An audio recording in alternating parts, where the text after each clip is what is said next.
Hello, everyone. Thank you so much for joining my presentation today. My name is Angie Ye, and I am a family consultant at USC Family Caregiver Support Center, a nonprofit organization dedicated to helping caregivers and care partners navigate the journey of caring for others. Today's presentation is aptly titled, Don't You Remember? Understanding Dementia and Memory Loss. It's such a common phrase, and it rolls off the tongue often in our day-to-day conversations. However, in the context of memory loss and dementia, asking someone if they remember something or acting as though you expect them to remember can add unintended stress to a person living with dementia. Because the fact is, a person living with a cognitive impairment will no longer have the ability to remember. And with that, let's dive into the presentation so that we can all learn more about what we can do better to improve our understanding and acceptance of a challenging situation. As I mentioned earlier, I am a family consultant with the USC Family Caregiver Support Center. But on a personal note, I am also the granddaughter of someone who lived and is living with dementia. My paternal grandmother, who was never formally diagnosed, has difficulty recognizing my father and me at times, and needs help with her medicine as she experiences confusion with managing her medications. I personally think she may be living with vascular dementia because she experienced a stroke before in the past. On my mother's side, my grandfather lived the last 4 to 5 years of his life in a subacute due to swallowing complications caused by his Parkinson's disease, which was also the cause of his dementia. Having experienced the impact of dementia on both sides of my family, I learned the importance of education, community, and outreach to ensure that other families do not have to go through the fear and isolation that my family experienced. My favorite quote from author Tara Reid reminds us that while we might not be able to change the outcome of this journey, with the right support and resources, we are able to change how that journey unfolds for both the families and individuals themselves. So I want to welcome everyone again and thank you for your time and attention in advance. In the next hour or so, we'll be learning ways to improve our brain health, the differences between typical and more serious changes with memory. We'll be exploring the facts about dementia and Alzheimer's disease and understand what the difference is. We'll also be focusing on the impact of dementia as it relates to the person, their families, and the community. We'll also be discovering different ways to support someone living with dementia because the chances of either knowing someone or needing information ourselves is actually quite high. So my next question to everyone is whether or not you've ever called an acquaintance or new friend the wrong name. If you've ever had to retrace your steps to find your misplaced wallet, glasses, or other often used items. How about if you've ever forgotten what day of the week it was, but then remembered it later? If you've ever experienced any of these things, I have good news. It's a typical part of aging and completely normal. In fact, I'm always forgetting where I place my TV remote. Whenever I'm watching something on my Fire Stick, I set my remote down and a minute later I have no idea where it went and need to look for it again. The important thing is that I always make sure to find it and remember that I keep losing it. Now let's talk about how to improve your brain health. The first thing we can focus on is exercise. Research shows that regular moderate aerobic exercise such as walking, running 30 minutes a day, maybe 3 times a week, can reduce the risk of dementia by 28% and 45% for Alzheimer's disease specifically. This data has been reflected across 16 different studies. Now, I'm not saying to go out and run a marathon tomorrow and start straining yourself with aerobic exercise, but you can start small and slowly incorporate small walks or other types of movement, such as chair exercises, into your routine. Aim to take about 3,800 steps a day. This is roughly 2 miles. For instance, my mom recently retired, and now that she has more time on her hands, she enjoys going to the local mall just to window shop and walk around. This is her favorite way of getting her steps in, and before she knows it, she's hit 4,000 steps. You can also walk with friends, join a gym, or make it into a social event where you take walks in the park or go hiking in a group. This social engagement also leads into my next point, which is to exercise your brain and socialize. When you engage in puzzles and brain stimulation, such as learning a new language, you're challenging yourself and your brain to form new connections while retaining old connections. Having conversations with friends also helps keep our brains engaged and forces us to focus, to utilize our concentration. We're also using our memories to talk to and connect with others. Finally, modifying your old routines and learning new ones can help stimulate our brain. For example, if you always take the same route to the bank or the market, challenge yourself by taking a new route. If you're used to brushing your teeth or hair with your right hand, try switching it up to your left hand and see how well you do. To show you how easy it is to keep your brain stimulated, let's try out this little brain teaser. How many squares can you find in this picture in total? I'll give you a hint. It's more than 16 squares.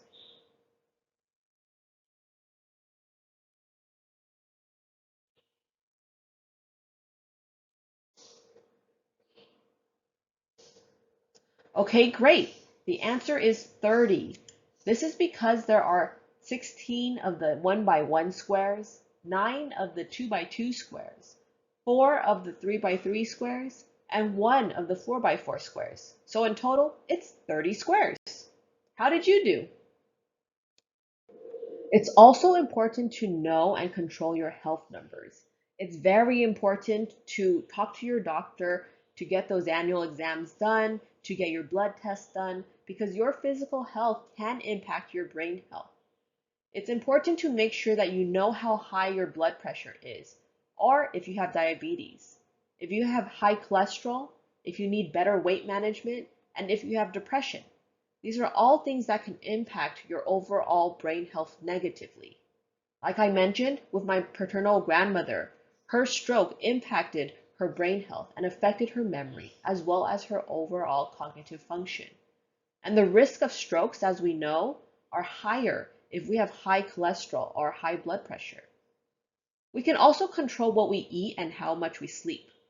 Do your best to eat healthy, stay hydrated, and sleep well.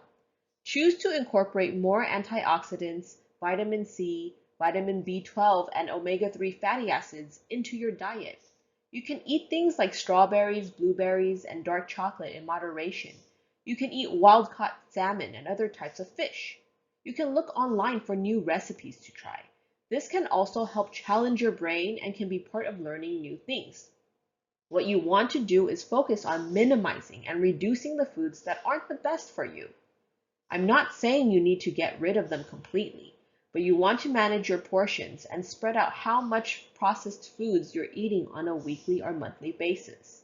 Make sure you're working towards a sustainable diet and that it's something you enjoy. Again, it's also important to remember that our physical wellness is tied to our mental and emotional wellness. These things are all connected, and we want to be aware of and address when we're not sleeping well. Lack of sleep, usually anything under 5 hours of sleep or less, can affect brain function and doubles the risk of dementia. I still remember when I was in undergrad, I would pull all-nighters and then completely forget what day or year it is. When we're not sleeping well, we're also not functioning well. When you're driving and you're sleep deprived, it's almost like you're driving under the influence and you're going to have a slower reaction time. Our brains need to rest and make sure to stay hydrated because dehydration can also negatively impact our cognitive function. The next area we want to talk about is the importance of preventing falls and head injuries. According to the CDC, even falling once after the age of 65 doubles the chances of falling again. You want to do your best to prevent that first fall. You can do this by making sure that you're being careful when you're going to the bathroom in the middle of the night or you're watching your steps when you're coming out of a shower. You want to be aware of your surroundings and do your best to reduce and prevent the risk of falling. Falls are the most common cause of traumatic brain injuries and account for 80% of all TBI-related ER visits, hospitalizations, and deaths. Falls can truly happen at any time. My maternal grandmother fell recently because she was using her walker and tried to change out of her sweater. She lost her balance because her legs gave away and she fell. She wasn't even aware that she fell until it had happened. So, these things can really happen in an instant. It's extremely important to be careful and aware of your own abilities. Finally, we want to talk about how vitamin D helps reduce the risk of dementia. During a 10-year study with a total of 2,696 participants, it was found that vitamin D exposure is associated with 40% lowering of dementia incidences versus no exposure. I encourage us all to have a very open communication with our dietitians, with our nutritionists, with our doctors. These are individuals that can tell us what areas we need to strengthen and improve in, especially when it comes to our internal health. It's good to know that it's not always dementia. What I mean by that is memory can be impacted by many things. For example, medications can cause side effects that impact your memory. Sometimes it could be medications that you've been taking for a long time that don't do well with new medication that your doctor recently prescribes. The combination of the two medications result in an impact on your memory. Depression, anxiety, stress, and isolation are also things that can affect your memory, especially your focus and concentration. Lack of vitamins, especially B12, alcohol, smoking, or drugs. There could also be blood clots or tumors in the brain. I still remember a gentleman sharing that his wife's memory loss was due to the removal of a tumor they had found in her brain. It wasn't Alzheimer's disease, but physical injury to her brain from the tumor. Speaking of injuries, head injuries and concussions can also impact memory. Young men in the NFL have signs of dementia because of the damage sustained from playing football. Infections such as UTIs, also known as urinary tract infections, can also impact memory and cognition, adding to confusion. Dehydration and lack of sleep can also negatively impact your memory. Any major traumatic or stressful events and thyroid, kidney, or liver problems also play a part in impacting a person's memory. That's why it's important to know that it's not always dementia, but rather memory loss could be caused by many things. Let's go ahead and look at some signs of normal aging versus something more serious. With normal aging, you might find some difficulty remembering details from an event that happened a year ago, or maybe you went on a trip with a friend 5 years ago, and that friend will remember different details compared to what you remember. That's why when you're having conversations, it helps stimulate your memory and you remember things together because everyone remembers something different. Your friend is now able to help you remember something from the past that you might have forgotten. Now, for serious memory changes, you would have significant trouble remembering recent events or conversations. This could be something as simple as going out to lunch with a friend, and maybe later your friend calls you and says, "Hey, how was lunch today? Did you like what you ordered? Maybe we should go back to that restaurant. Or do you want to try something else next time?" And instead of remembering the lunch that you just shared with your friend, maybe a few hours ago or maybe from a day ago, you say, "Huh? I didn't get lunch with you. I've been home all day. In fact, I haven't seen you for a while." This could be a sign of something to be concerned about regarding your memory. Next, forgetting the name of a person, place, or thing occasionally is normal. Now, I introduced myself at the beginning of this presentation, and if you don't remember my name, it's okay. We just met, and it takes time to remember new names and new people. However, forgetting the name of your best friend, your favorite restaurant, or any commonly used words that you like to use in daily conversation is a sign of something more serious. Next, needing more time to think and find the right words in a conversation, that's a perfectly normal part of aging. Just like our bodies slow down as we age, sometimes our brains also slow down as well. The big difference is when you start experiencing significant trouble following a conversation and you're also mixing up words or expressions. It's also normal to get lost going to new places or environments.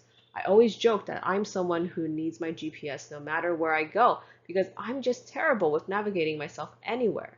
But It becomes more serious if I'm having trouble going to familiar places or navigating local areas. If I'm having trouble going to the market or the bank that I always go to, even with my GPS because I can't follow the directions, then that's a sign of something more serious. Finally, it's normal when daily tasks take longer to complete as we age, but it's not normal when those tasks become so complex that you're not able to complete them because you no longer know the steps to doing so. These are signs that we need to talk to a doctor and that you need to talk to a specialist. Dementia is not a specific disease itself, but rather it is an umbrella term, like the word fruit. There are many different types of fruit. So, for example, if I ask someone, can you please buy some fruit from the market for me? The typical response would be, sure, what type of fruit do you want? Do you want apples, grapes, or something else? This is like when a person has been diagnosed with dementia. The next question should typically be what type of dementia, because with the different types of dementia, it's going to be a little different in terms of how that journey unfolds, how the brain is being impacted. Again, this is a general term that describes the symptoms or problems caused by disease and other conditions. These conditions are severe enough to interfere with daily life. These problems can also include a loss of memory, loss of language, loss of problem solving. So know that it's not always just memory being impacted. But I also want you all to know that dementia is not a normal part of aging. My maternal grandmother, for example, the one who fell recently, her memory is so impeccable. She's always the one reminding me of things, of holidays, birthdays, how long it's been since I last saw her. She's sharp, and she's 96 years old. So it really is important to know that you're not destined to live with dementia as you get older. And dementia also isn't something that only affects older adults. Younger adults can also be impacted and diagnosed with dementia as well. Now, let's talk a little about the facts. Dementia can be caused by a variety of diseases and injuries that affect the brain. Like I mentioned earlier, it's not a specific disease itself. There's over 100 different types or forms of dementia. More common ones are vascular dementia, usually connected to having a stroke, and sometimes it's not even a big stroke, but rather a series of tiny strokes that we might not even be aware of. Lewy body dementia, Parkinson's dementia, mixed dementia, Huntington's dementia, and frontotemporal degeneration. Everyone, as long as you have a brain, has the risk of developing dementia. Here are a few notable people. Gene Wilder, Etta James, Rosa Parks, and Sugar Ray Robinson all had Alzheimer's disease. Robin Williams had Lewy body dementia. Bruce Willis has frontotemporal degeneration dementia. And for Parkinson's disease, Michael J. Fox started showing signs of it at only 29 years old, and Muhammad Ali had it in his late 30s. So, getting diagnosed with dementia is something that can absolutely happen. Wendy Williams is also someone who was recently highlighted as a person living with dementia, and a lot of her abnormal behaviors were caused by her dementia. We want to continue to normalize conversations surrounding dementia. That way, we're going to be better prepared to help one another and be more open to receiving help ourselves. We always talk about memory loss, but we never really talk about how dementia impacts other cognitive functions. It's important to know that you could have dementia but not have any memory loss.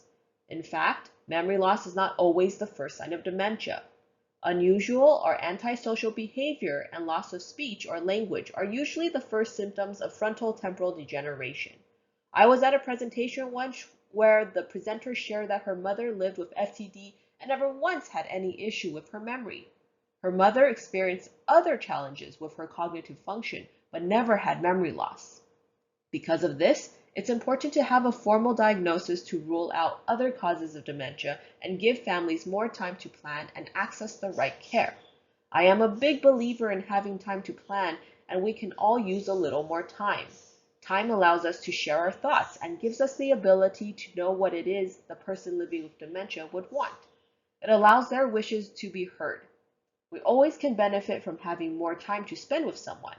Having the right support and knowing exactly what disease is causing the person's dementia can be a genuine gift for the family as well. There's no single diagnostic test for Alzheimer's and for most other causes of dementia. So it's not just one visit to your doctor. You really want to advocate and have conversations with your doctor as well. It's usually a lot of questions. Finally, Alzheimer's disease is the most common cause of dementia. Around 60 to 80% of all people living with dementia is because they have Alzheimer's. Vascular dementia is the second most common cause. Let's get more specific and talk about Alzheimer's disease. The journey of Alzheimer's disease is usually separated into three different stages. There's the early stage, mid stage, and late stage. A person living with Alzheimer's disease specifically will have trouble with daily tasks. These tasks can include managing money, making sure that bills are paid on time, trouble with managing their medication, trouble with driving, planning, or even organizing a grocery list. You might even start noticing that a family member or friend is having trouble with daily tasks. That is the sign to encourage them to see a doctor. You might also see that they are becoming more withdrawn because they're having trouble recalling current events or concentrating on tasks and can't engage with you like they used to. It makes sense because when you're no longer able to do things that you used to do and you're aware of these changes, you're going to start to feel down and lacking in confidence. You're going to become more withdrawn. In the middle stage, assistance becomes more hands-on and personal. A person in the middle stage will need more help with activities such as bathing and dressing. They will not be able to recall information such as people's addresses or phone numbers, and they may begin to experience delusions or hallucinations. They might believe things that aren't real, maybe accusing someone of stealing, or they might see things that aren't there. They could believe that a friend or relative who has passed came to visit, or they may become repetitive and their logical reasoning is impacted. They might not be able to process that if it's snowing outside, they need to wear thicker clothes and not go out in shorts and a t-shirt, especially not at this stage. In the later stages of this progressive disease, a person living with Alzheimer's disease specifically may need help with all activities of daily living, such as eating and transferring into and out of their bed or chair. They may have more difficulties walking or standing and therefore may spend a larger amount of time in bed or in a wheelchair. They will not be able to recognize family members and friends on a surface level, but it is important to know that they can still feel an emotional connection and still retain their emotional needs. I truly want to emphasize that people with dementia in the later stages may not be able to recognize you, the person, or know your name, but the comfort that you bring to them and the history, the peace you bring, taking them away from their isolation, it's still there. Next, we'll be seeing a video that emphasizes just how important taking time and practicing patience is when it comes to building bridges and connections with a person in the later stages, especially when communication becomes limited to just single words or phrases that sometimes might not make sense. It's okay if something doesn't make sense as long as the engagement is there. And before we move on to the video, I just want to highlight that the Alzheimer's journey can last between 8 to 10 years, sometimes even 20 years, depending on the point of diagnosis. So it is important to identify any concerns and get a diagnosis as early as possible. A lot of times people don't usually get diagnosed until they're in the mid to later stages, and that takes away so much time that could have otherwise been used to plan for their future, to intentionally make new memories together. Now, let's watch the video.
So the video we just watched is through Memory Bridge.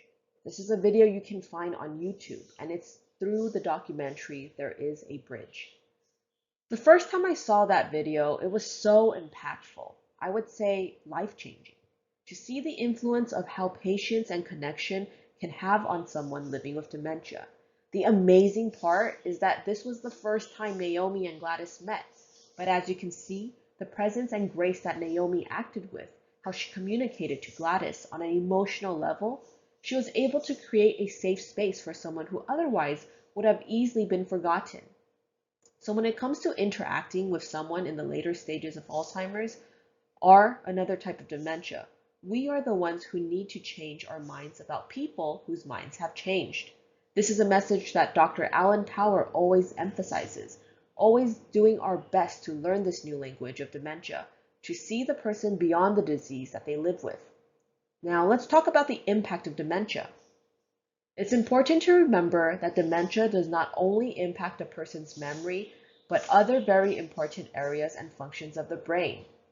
These areas include language, impacting a person's word choices and ability to speak; judgment, causing them to engage in behaviors that might be considered dangerous or hurt other people's feelings; perceptions, where they might see things that are not actually there or have trouble processing patterns and shapes. And it also affects their ability to reason, which means it's difficult to use logic and reasoning to try to get your point across. Because of dementia, a person is no longer experiencing the world in the same way as you. Their experiences and interactions with the world around them is through a different lens. It's not that they want to offend you or do something to hurt you on purpose. It's simply a result of how they're processing this new reality. Changes in a person's behavior are also the result of changes in the brain and its ability to process the surrounding environment. A person may lose their sense of time and have trouble with abstract thoughts or concepts. For example, relationships. The idea that a person is a father or is connected to someone else as their sister or brother, these are all abstract labels and not actually tangible. It's not something you can hold or see. So of course, it can hurt when a parent doesn't remember that this person is their child, but it is important to look beyond labels and witness how the interaction is. Even though they might not remember this person is their son, they might still ask if they've eaten yet or seem very comfortable in their adult child's presence. This is how you know the connection is there, through these interactions. So yes, it's important to remember that behaviors have meaning and are a form of communication, providing the person with a way to express their wants and needs to the other people around them. Therefore, it's important not to label people living with dementia by their behaviors. A person who is frightened might be looking to go home or asking for their family members. It's important not to see this person as a wanderer who is wandering. Instead, see the very human need of feeling safe and acknowledge that this person is searching for home and connection. They're looking for their mom, who may not be alive anymore, but they remember the comfort their mom used to provide them. Getting a deeper insight into understanding a person's behavior will also help us make better sense of what they're trying to express. When people living with dementia have difficulty understanding the world around them and difficulty making themselves understood to others, they might describe an object with words or names that sound familiar but just isn't right. It's important to take time to process the situation with them and help identify what it is they're trying to express. We can help them feel heard and valued when we take the time to connect, because otherwise, dementia can impact a person's emotions and damages their self-esteem, reducing self-confidence. No one likes to be constantly reminded that they never do anything right, and when that happens, guess what? The person will withdraw and no longer participate in activities because they no longer enjoy them. Our negative reactions are what stops their engagement with the world. Dementia also has a great impact on families. Dementia itself is often dismissed and not an easily recognizable condition. You might feel that, hey, this family member is just giving me a hard time and causing trouble because of their personality, or they just never really liked me. I don't want to deal with that.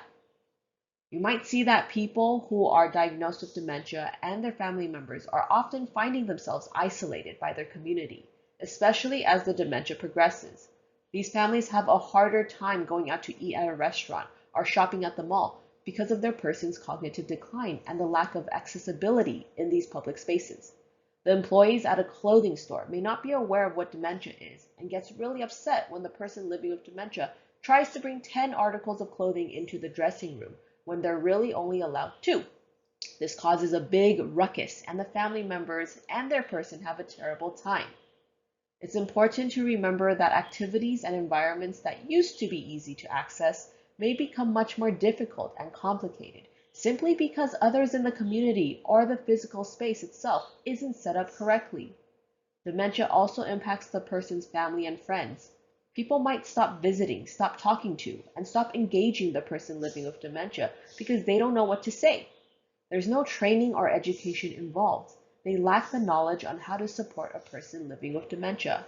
How would they know what to say, how to practice patience? Alzheimer's disease and other related dementias are truly a disease of emotions and can be an isolating journey without the right information. The impact of dementia on the community is vast.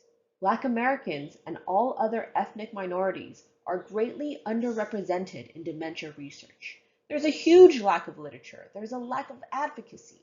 There's no platform to help stay connected to doctors. And the question is, who is there to talk to? In research, Black participants are also 35% less likely to be given a diagnosis of Alzheimer's disease and related dementias compared to white participants, despite being twice as likely to be impacted. This is information from the National Institute on Aging. There's also a lack of awareness in the words we use. Oftentimes, we're not using the right words to address dementia. We might see it as just a person being senile or demented, or it's just a result of old age. These are all very passive, negative views on dementia, so that also affects people's perceptions and perpetuates stigma. No one is going to self-identify as a person living with dementia, and this causes greater denial, stigma, and barriers to a diagnosis and care. Finally, lost wages, time consumed, caregiving stress, and burnout are also all areas that are impacting communities economically as well. Okay, let's do a quick true or false. Providing different choices and detailed directions can help make it easier for someone living with dementia to answer a question or complete a task. Do you guys think the answer is true or false? That's right, the answer is false. Providing people living with dementia too many choices, too many directions, too many detailed directions that can cause things to be even more overwhelming and confusing. The best way to help is to keep things simple. When you're engaging or providing direction, you want to also give them time to process, 11 directions at a time. In fact, sometimes one seemingly simple task might be more complex than we think. For example, think about how many steps it takes to brush your teeth in the morning. It's a lot of steps if we break it down. First, you need to figure out which side of the bed you're on. Next, you need to figure out which direction the bathroom is. And then you're going to get out of bed and start walking in that direction. Then you're going to get to the bathroom and then you have to open the door. You're going to take a step in and then locate the sink. Once you get to the sink, you're going to have to identify your toothpaste and your toothbrush. Maybe you fill up a cup with water to rinse with. This is a lot of steps and prep work, and we haven't even started brushing our teeth yet. So next time we're thinking about things that might be seemingly easy to us, please remember that for someone living with dementia, these same tasks might be too overwhelming or complicated, and they might make mistakes and need your support. Let's talk about how to support someone living with dementia. The first thing to do is to keep things simple. You want to be aware of the situation so that your expectations are aligned with the reality. You want to embrace remaining abilities and remember that things don't need to be perfect. Simply enjoy the activity, enjoy the moment, and have a good time engaging. Make sure that you're not only focused on the losses because it can impact how you treat a person. Instead of creating a space for the person to continue to enjoy activities, you end up taking opportunities away and not letting them do anything. thinking, oh, you can't do this, you can't do that. Focusing on what abilities remain allows you to look at what the person can still do and what they still enjoy. It allows you to validate experiences and emotions, even if things don't always make sense. Make sure to address that they have genuine feelings of fear, anger, or concern. You always want to be respectful of these emotions. I once met a daughter whose mother was telling her about how much she loved the neighbor's ponies and how beautiful they were. Instead of shutting her mother down and cutting the conversation short by correcting her and saying, "No, those aren't ponies, they're dogs," she joined her mother's reality and asked which pony was her favorite. This allowed her to engage with her mom and really make a connection. So we really want to make sure that we're communicating with compassion and empathy. Avoid sympathy because no one wants to be babied or pitied. No one wants to be patronized. We want to really offer genuine praise and encouragement when it comes to interacting with others. Additionally, we can slow things down to share stories and cherished memories with the person living with dementia and their family members. We can make new memories through engagement and activities based on remaining abilities instead of always focusing on losses. Like I mentioned in the last slide, you want to practice patience and set the environment and the person living with dementia up for success. For example, going back to my teeth brushing example, if a person can no longer brush their teeth on their own because it has become too complex, you can help that person by already setting up the toothbrush loaded with toothpaste and handing it directly to the person so that they can begin brushing their teeth. This helps cut out so many steps and could simplify the process enough for the person to brush their teeth on their own. So really, it's important to make sure that the environment is inviting and set up for success. Next, make sure you ask how you can help support and offer to take on tasks, making sure that you actually do them. Help can be provided in a variety of different ways, and sometimes help can be as simple as calling your friend and asking how they're doing. You can also offer to drop off food or groceries on your way home. There is literally so many different ways to help someone, but the first step is always to ask. Now, let's watch a short clip next to see how else we can support, especially through meaningful engagement.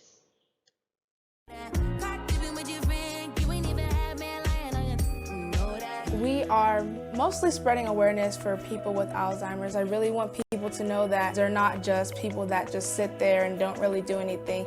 They can be active and engage with you. It just depends on how you engage with them. And social media is the way that I engage with my grandfather who has Alzheimer's. I think it's just a great thing that she's using that form of creative self-expression to bond with her grandfather. Oh, honey, they make good stuff. My daughter sent me a TikTok with my father, and I cracked up. It was genuinely very, very funny. The numbers just kept rising and rising and rising until that very first video that she posted had millions of views. Love me, say that you love me. Grandpa, we're almost to 5 million followers. Everyone that supports him, they really just love to see him. They like to see updates about what he's doing. Like, honestly, sometimes I feel like he's like a Kardashian. And I'm like, well, yeah, he's kind of famous now. It's something that I love.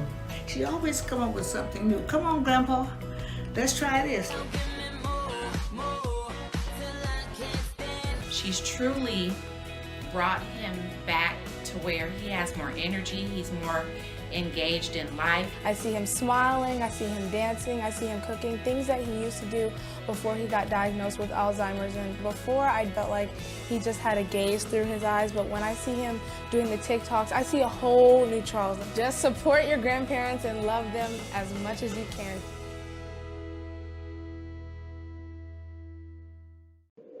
The video we just watched really is the perfect example of meaningful engagement. This video highlighted a granddaughter engaging with her grandfather on TikTok, out of all things. And it's just beautiful how the grandfather has been embraced by his granddaughter. He's able to maintain a good quality of life and connection with the world around him, simply because his granddaughter entered his world and engaged with him in such a meaningful way. There's actually another video where she shares that she's able to create new memories with him, even though he has Alzheimer's. It's really such a blessing. You can also find this clip on YouTube if you'd like to watch it again yourself. All right, so we're getting to the end of the presentation, and thank you all for sticking with me. Let's talk about villages. It truly takes a village to normalize conversations surrounding dementia and caregiving. Let's normalize having conversations about memory loss at your dinner table. The more we talk about it, the easier and less scary the topic becomes. We can learn things little by little that helps empower us and others. Next, you want to check in on your neighbors. Really, even just a simple hello can help reduce the isolation that someone might be feeling because they are caregiving and opens the door to them reaching out. Also, always advocate for a diagnosis and talk to your doctors. You want to make sure to get clarity and clarification on any concerns you might have, especially as it relates to your brain health. You can also volunteer and get involved with your community. Start looking at what you can do to support families like your own or others in the community. Volunteering is a great way to get connected and involved with one another. Finally, you can connect with your state representatives and learn more about California's state plan for Alzheimer's disease. Make sure you let your state representatives know that there is a need for Alzheimer's and dementia funding for services. All right, so that is the end of our presentation. Thank you all for your time again, and I hope that someone here learned something new. If you have any questions or interest in learning more, please call our main line. It's 1-800-540-4442. That's 800-540-4442. We also have a website you can go to and an email you can connect with. That's fcscgero@usc.edu. That's fcscgero@usc.edu. Thank you all again, and until next time.